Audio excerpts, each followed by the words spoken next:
नमस्कार दोस्तों, आपका हमारे चैनल पर स्वागत है। दोस्तों, आज की इस वीडियो में हम पढ़ने वाले हैं सच्ची वीरता निबंध। सच्ची वीरता निबंध जो है वो अध्यापक पूर्ण सिंह जी का है। अध्यापक पूर्ण सिंह जी के बारे में थोड़ी सी जानकारी पहले ले लेते हैं। चलिए शुरू करते हैं। अध्यापक पूर्ण सिंह का जो जन्म है वो एक सिख परिवार में सन 1881 में सीमा प्रांत के एडबाबाद जिले में सहड़ गांव में हुआ। याद रखिए, इनका जन्म 1881 में हुआ था, सिख परिवार में हुआ था, एडबाबाद जिले के सहड़ गांव में हुआ था। पूर्ण सिंह एक मेधावी छात्र रहे हैं। इन्होंने इंटरमीडिएट के बाद छात्रवृत्ति पाकर टोक्यो विश्वविद्यालय में रसायन शास्त्र का अध्ययन किया। वहां स्वामी राम तीर्थ से प्रभावित होकर इन्होंने वहीं संन्यास ले लिया। इन्होंने क्या किया? टोक्यो गए, रसायन शास्त्र का अध्ययन किया और स्वामी राम तीर्थ से वहाँ ये प्रभावित हुए और उन्होंने वहाँ पर संन्यास ले लिया। जब स्वामी जी की मृत्यु हो गई थी तो उसके बाद पूर्ण सिंह जी ने विवाह करके गृहस्थ जीवन में प्रवेश किया। इनका संबंध भारतीय स्वतंत्रता संग्राम के क्रांतिकारी आंदोलन से भी था। मार्च 1931 में अध्यापक पूर्ण सिंह जी का निधन हो गया। याद रखिए, 1881 में जन्म, 1931 में इनकी मृत्यु हो गई थी।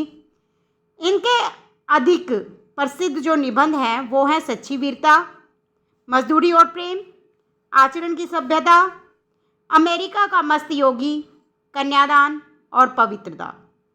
इन्होंने नैतिक विषयों को निबंध रचना के लिए चुना। इनके निबंध भावात्मक कोटि के हैं। चलिए अब बात करते हैं सच्ची वीरता की। जो सच्ची वीरता निबंध है उसमें द्विवेदी जी ने सच्चे वीर के गुणों के बारे में बताया है। द्विवेदी युग के निबंधकार सरदार पूर्ण सिंह ने प्रस्तुत निबंध में सच्चे वीर के यथार्थ लक्षणों की ओर संकेत किया है। पूर्ण सिंह जी ने गंभीर भाषा में निबंध को अभिव्यक्त किया है। वीरता संबंधी जो विचार पूर्ण सिंह ने इस निबंध में व्यक्त किए हैं वे इस प्रकार हैं। लेखक इसमें सच्चे वीर पुरुषों के गुण बताते हैं। वे कहते हैं कि जो वास्तव में वीर होता है वह धीर, गंभीर और आज़ाद होते हैं। धीर मतलब धैर्य। जो सच में वीर होता है उसमें धैर्य होता है, गंभीरता होती है और उनके जो ख्याल हैं आज़ाद होते हैं। वो किसी के दबाव में नहीं आते। वह सच्चाई से डरता नहीं है। वह हर स्थिति में सच्चाई का साथ देता है। जो सच्चा वीर होता है वह हर स्थिति में सच्चाई का साथ देता है, चाहे उसके लिए उसे कितना भी कष्ट क्यों ना सहना पड़े। उनके मन की गंभीरता और शक्ति समुद्र की तरह विशाल और गहरी होती है। उनमें जो गंभीरता होती है, जो शक्ति होती है, समुद्र की तरह विशाल और गहरी होती है। वे आकाश की तरह स्थिर और अचल होती है। उनकी जो गंभीरता है मन की और जो शक्ति है, जैसे आकाश स्थिर रहता है, अचल रहता है, वैसे ही उनकी गंभीरता और शक्ति भी अचल और स्थिर रहती है, अर्थात सच्चाई पर अडिग रहते हैं। जब सच्चाई पर आँच आती है तो ये वीर ऐसे गरजते हैं कि सदियों तक उनकी दहाड़ सुनाई देती है और अन्य सब आवाज़ें बंद हो जाती हैं। जब इन्हें दिखाई देता है कि कोई सच्चाई को दबा रहा है, कोई किसी को कष्ट दे रहा है, तो इन्हें बड़ा गुस्सा आता है और ये उनके साथ कुछ ऐसा कर गुजरते हैं कि सदियों तक लोगों को वो याद रहता है। एक बार एक बागी गुलाम और एक बादशाह के बीच बातचीत हुई। अब ये कई उदाहरणों के द्वारा आपको सच्ची वीरता के बारे में बता रहे हैं कि एक बार एक बागी गुलाम था और बादशाह के बीच बातचीत हो रही थी। बादशाह ने गुलाम से कहा, मैं तुमको अभी जान से मार डालूँगा, तुम क्या कर सकते हो?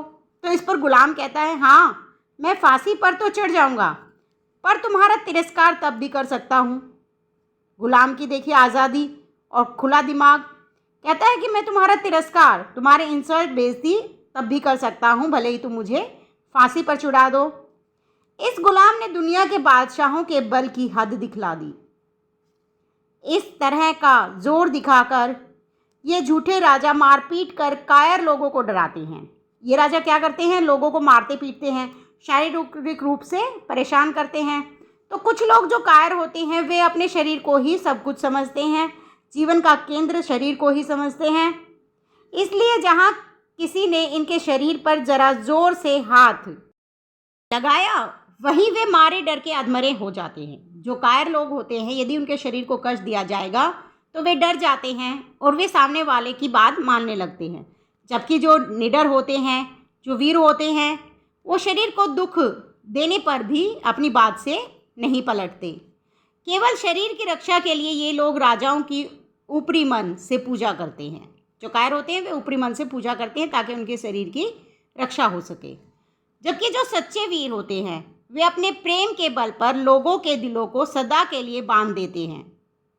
इन्हें फौज तो बंदूक की आवश्यकता नहीं होती। ये ऐसे ही शहंशाह होते हैं। जो सच्चे वीर होते हैं उन्हें फौज तोप की बंदूकों की आवश्यकता नहीं होती। वो तो अपने कार्यों से, अपने प्रेम के बल पर लोगों को बांध लेते हैं। मंसूर एक और उदाहरण देकर बता रहे हैं कि जो मंसूर है, मंसूर ने अपनी मौज में कहा कि मैं खुदा हूँ। बादशाह ने उसके बारे में कहा कि यह काफिर है। मंसूर ने अपना कलाम बंद न किया। बादशाह ने जब कहा कि यह काफिर है तो इस पर मंसूर ने अपना जो कलाम था वो बंद नहीं किया।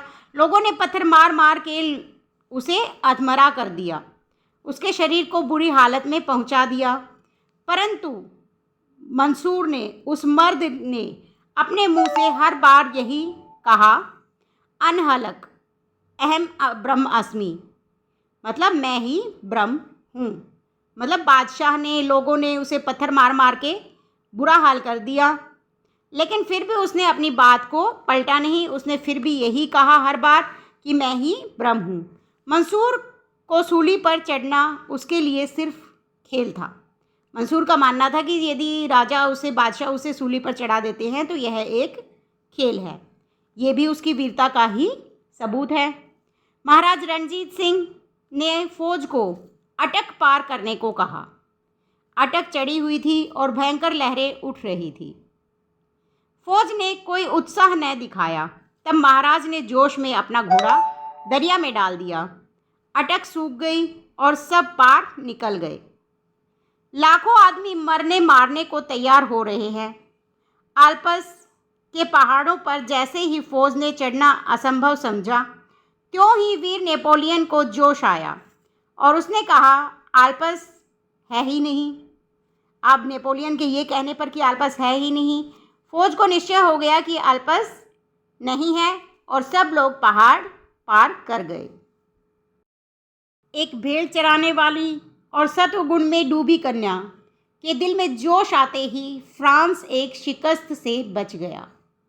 वीरता की अनेक प्रकार से अभिव्यक्ति होती है। कभी इसकी अभिव्यक्ति खून बहाने में, तलवार तोप के सामने जान देने में होती है, तो कभी जीवन के गूढ़ तत्व और सत्य की तलाश में बुद्ध जैसे राजा विरक्त होकर वीर हो जाते हैं। मतलब जो वीरता है वो अलग अलग तरीके से दिखाई जा सकती है। कभी खून बहाकर, कभी जान देकर तलवार तोप के सामने, तो कभी अपना राजकाज से विरक्त होकर भी वीरता दिखाई जा सकती है। वीरता एक प्रकार की अंतः प्रेरणा है। जब भी वीरता का विकास हुआ, एक नई रौनक, नया रंग, नई बहार, एक नई प्रभुता संसार में छा गई। नयापन वीरता का एक खास रंग है। वीर पुरुष का जो दिल होता है, सबके दिल हो जाते हैं। वीर पुरुष के मन में जो विचार आते हैं, जो संकल्प आता है, वह सबके संकल्प हो जाते हैं। वीर पुरुष बहुत जल्दी दूसरों का मन जीत लेता है। वह सबका और सब उसके हो जाते हैं। वीरों को कारखाने में नहीं बनाया जाता। वे तो देवदार के वृक्षों की तरह अरण्य में खुद ब खुद पैदा हो जाते हैं और दुनिया के मैदान में अचानक ही सामने आकर खड़े हो जाते हैं। वीर जो हैं वे खुद पैदा होते हैं, किसी के बनाने से लोग वीर नहीं होते। लेखक कहता है कि हर बार दिखावा करना और नाम के लिए छाती ठोक कर आगे बढ़ना और फिर पीछे हटना पहले दर्जे की कायरता है। वे कहते हैं कि जो लोग दिखावा करते हैं, कहते हैं कि मैं ये कर दूंगा, मैं वो कर दूंगा, और लेकिन जब काम करने की बारी आती है तो पीछे हट जाते हैं। यह तो एक कायरता है। वीर का मानना है कि मनुष्य का जो जीवन है वो जरा सी चीज़ है, वह सिर्फ एक बार के लिए काफ़ी है। बंदूक में केवल एक गोली है, उसे केवल एक बार ही चलाया जा सकता है। कि जो कायर होता है, कायर पुरुष, वह जीवन को बड़ा कीमती और कभी न टूटने वाला हथियार समझता है। वे आगे बढ़कर यह दिखाकर कि हम बड़े हैं, पीछे हट जाते हैं ताकि अपने मनोबल का प्रयोग और बड़े काम के लिए बचा सके। वीर पुरुष का शरीर समस्त ताकतों, कौन सी ताकत होती है? जो कुदरत की सारी ताकतें होती हैं उनका भंडार होता है वीर पुरुष का शरीर। कुदरत का यह केंद्र हिल नहीं सकता। कुदरत की नीति चाहे विकसित होकर अपने बल को नष्ट करने की हो, मगर वीरों की नीति बल को हर तरह से इकट्ठा करने और बढ़ाने की होती है। कुदरत की नीति क्या है? कुदरत की नीति है कि विकसित होकर अपने बल को नष्ट करने की, मगर वीर क्या करते हैं? वे सारी बल को इकट्ठा करते हैं और उसे बढ़ाते हैं। वह वीर ही क्या जो टीन के बर्तन की तरह झट से गर्म होकर ठंडा हो जाए। टीन का बर्तन क्या होता है? एकदम से गर्म हो जाएगा और जैसे ही उसे आग से हटा दिया जाएगा एकदम ठंडा हो जाएगा। तो ये वीरता का स्वभाव नहीं है। विजय वही होता है जहाँ पवित्रता और प्रेम है। दुनिया धर्म और आध्यात्मिक नियमों पर खड़ी है। जो संसार है वह धर्म और आध्यात्मिकता के नियमों पर चलता है। वीर पुरुष को भी इन्हीं नियमों पर चलना होता है। जो अपने आप को उन नियमों के साथ अभिन्न करके रहता है उसी की विजय होती है। जो धर्म के नियमों पर चलता है उसी की अंत में विजय होती है। जब भी हम वीरों के बारे में सुनते हैं हमारे अंदर भी वीरता की लहरें उठती हैं और वीरता का रंग चढ़ जाता है, परंतु यह चिरस्थायी नहीं होता। इसका कारण है कि हम केवल दिखाने के लिए वीर बनना चाहते हैं। जब भी हम किसी वीर की कहानी सुनते हैं तो हमारे अंदर से वीरता के भाव उत्पन्न होते हैं, लेकिन वे वीरता के भाव स्थायी नहीं होते, हमेशा के लिए नहीं रहते, क्योंकि हम क्या करते हैं? दिखावा करते हैं वीर बनने का, इसीलिए वे भाव जल्दी ही चले जाते हैं। टीन के बर्तन का स्वभाव छोड़कर अपने जीवन के केंद्र में निवास करो। वे कहते हैं कि मनुष्य को टीन के बर्तन का जो स्वभाव है उसे छोड़ देना चाहिए और जीवन का जो केंद्र है उसमें निवास करना चाहिए। सच्चाई की चट्टान पर दृढ़ता से खड़े हो जाओ। हमें सच्चाई का दृढ़ता से साथ देना चाहिए। बाहर की सतह को छोड़कर जीवन की तहों में घुसो, तब नए रंग खिलेंगे। दोस्तों, वीडियो अच्छी लगी है तो लाइक शेयर ज़रूर कीजिएगा। यदि आप हमारे चैनल पर नए हैं तो चैनल को सब्सक्राइब कीजिए, बेल आइकन प्रेस कर लीजिए ताकि अगली वीडियो का नोटिफिकेशन आप तक पहुंच सके। धन्यवाद।